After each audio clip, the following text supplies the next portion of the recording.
What's up mga Homo-sapiens? Totoo ba na ang mga aso ay tinaguri ang man's best friend? Kung may aso ka sa bahay ninyo, alamin natin kung bakit isa sila sa pinakakahanga-hangang hayop sa buong mundo. Hindi lang ito isang kasabihan, ito ay bunga ng libu-libong taon na samahan ng mga tao at aso. Pinaniniwalaan na unang na-domesticate ang mga aso 15,000 to 30,000 na taon na ang nakalipas.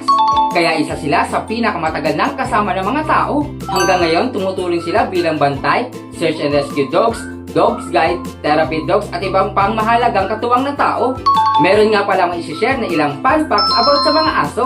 Una nga dito, ang pang-amoy ng mga aso ay higit kumulang 10,000 to 100,000 na mas sensitibo kaysa sa mga tao. Ang mga ilong ng aso ay may natatanging pattern na para bang fingerprints natin. Mas nakakarinig sila ng mas mataas na frequency kaysa sa mga tao. Ang mga buntot ng aso ay ginagamit nila upang makapagpahayag ng emosyon at intensyon. Ang mga tuta ay pinapanganak na bulag at bingi.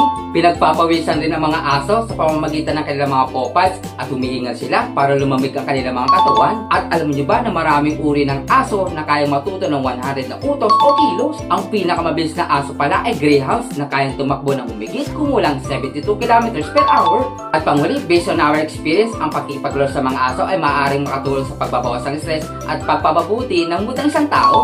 Kaya ikaw, may alaga ka bang aso sa bahay ninyo? Paki-comment naman ang pangalan niya at inyong mga nakakatuwang kalaman tungkol sa mga aso.